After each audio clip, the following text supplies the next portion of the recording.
మహబూబ్ నగర్ జిల్లాను వరదలు వణికిస్తున్నాయి. టౌన్లోని గణేష్ నగర్ పై వరద ఎఫెక్ట్ బాగా ఉంది.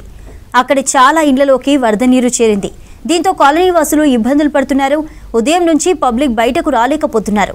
మరోవైపు హైదరాబాద్ రాయ్పూర్ రహదారిపైకి వరద చేరింది. జిల్లాలోని చాలా గ్రామాలకు రాకపోకలు నిలిచిపోయాయి. లోతట్టు ప్రాంతాల ప్రజలను అధికారులు ఇప్పటికే అప్రమత్తం చేశారు. సరళ సాగర్ ప్రాజెక్టుకు భారీగా వరద రావడంతో కిందకు నీళ్లు రిలీజ్ చేస్తున్నారు. జూరాలకు కూడా భారీగా వరద వస్తోంది.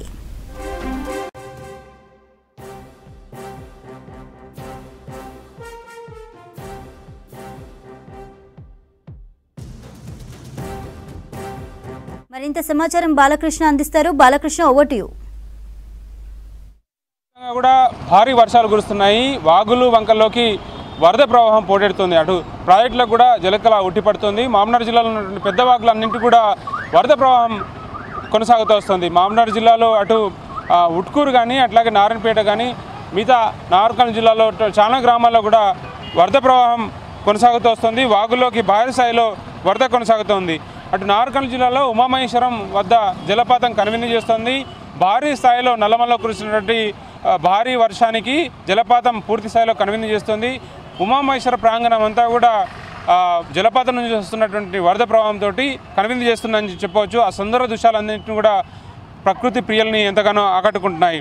నాగర్కర్నూలులో రాత్రి నుంచి కురుస్తున్నటువంటి వర్షానికి హెడ్ క్వార్టర్లో పూర్తి స్థాయిగా జూనియర్ కాలేజీ మైదానంలోకి నీరు వచ్చి చేరింది. ఆ వాటర్ అన్నింటినీ కూడా క్లియర్ చేయడానికి మున్సిపల్ సిబ్బంది పూర్తి స్థాయిలో కృషి చేస్తున్నారు. దీంతోపాటు మక్తల్ కాన్స్టిట్యున్సీ పరిధిలో ఉన్నటువంటి ఉట్కూరు మండలం మల్లెపల్లి విలేజ్లో భారీ స్థాయిలో వర్షం రావడంతో ఆ వరద ప్రవాహంలో కారు చిక్కిపోయింది. ఆ కారుని బయటికి తీసేందుకు స్థానికులంతా కూడా ఇబ్బందులు పడ్డారు.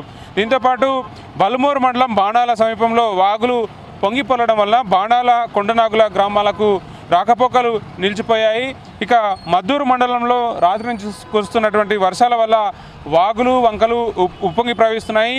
అబంగాపూర్ బూనిడి మధ్యన రాకపోకలు నిలిచిపోయాయి. రోడ్డుపైకి కలవాటిపైకి నీరు ప్రవహించడం వల్ల జనమంతా కూడా ఇబ్బందులు పడ్డ పరిస్థితి కనిపించింది. దీంతోపాటు నారాయణపేటకు సంబంధించినటువంటి సింగారం వాగు, నారాయణపేట హెడ్ క్వార్టర్కి సమీపంలో ఉన్నటువంటి సింగారం వాగు ఉప్పొంగి ప్రవహించడం వల్ల జనమంతా కూడా ఇబ్బందులు పడుతున్నారు. కృష్ణా బేసిన్లో కూడా వరద ప్రవాహం కొట్టొచ్చినట్టు కనిపిస్తుంది. 3 లక్షలకు పైగా క్యూసెక్ల ఇన్ఫ్లో వస్తుంది.